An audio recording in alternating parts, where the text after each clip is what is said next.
Alors, désolé, j'ai perdu l'intro, mais aujourd'hui on va démonter un moteur. Donc, voilà, ceci est un moteur de tronçonneuse, et ça c'est l'axe qui passe au travers.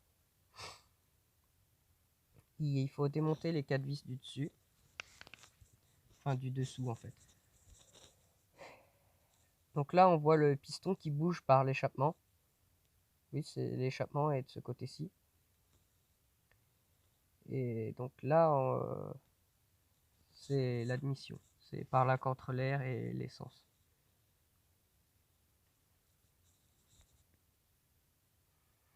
Ici, c'est l'emplacement de la bougie.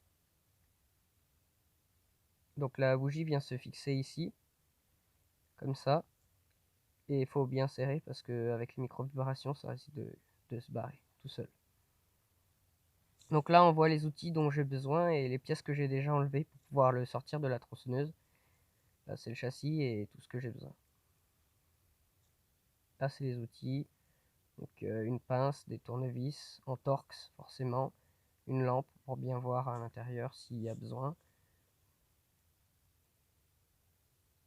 Donc on voit bien le piston là qui est au milieu.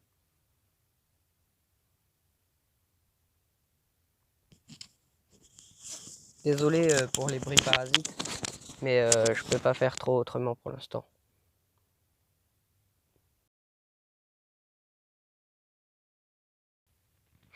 Donc il faut enlever les 4 vis qui se trouvent ici, en fait. Les 4 vis ici.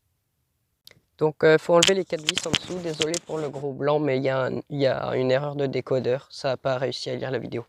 Donc il faut enlever les 4 vis du dessous et enlever le cache. Comme ça. Faites attention, hein, il y a le vilebrequin en dessous. Qui est donc tenu par les 2 ronds noirs qui sont en fait des roulements à billes, comme je vais vous le montrer plus tard. Donc l'axe est directement fixé au stator qui produit l'électricité pendant que ça tourne pour la bougie.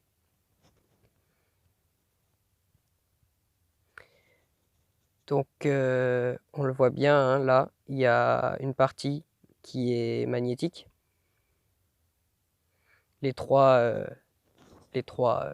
carrés noirs sont magnétiques.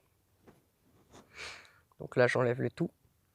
Il faut faire attention, il y a le piston qui est là. Et la bielle, donc. Et là, c'est le cylindre en entier, donc on peut bien voir jusqu'au fond, qui est assez propre d'ailleurs. Avec les 2 passages pour l'huile sur le côté, enfin l'échappement, tout ça.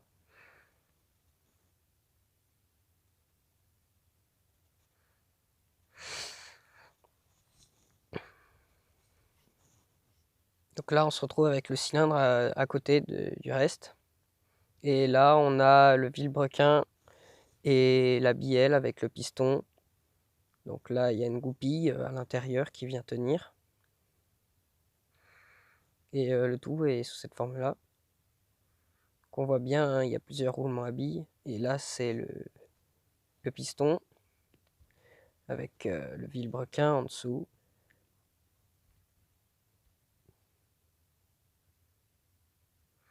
Et là, c'est les roulements à billes, 2 roulements à billes de chaque côté. Pour éviter au maximum les vibrations, il y a une couche de caoutchouc pour refaire aussi l'étanchéité.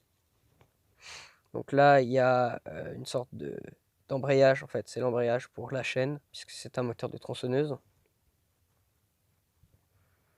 Et c'est tout, en fait, c'est la fin. Bon, n'hésitez pas à mettre un pouce bleu aussi et à vous abonner aussi. Alors pour ceux qui ne savent pas ce que c'est qu'une limule, bah c'est ça, c'est une limule. Ça servira d'outro et puis donc du coup, ben au revoir. Et peut-être à une prochaine fois, mais là j'ai des problèmes de mémoire sur mon téléphone. Donc au revoir et à bientôt.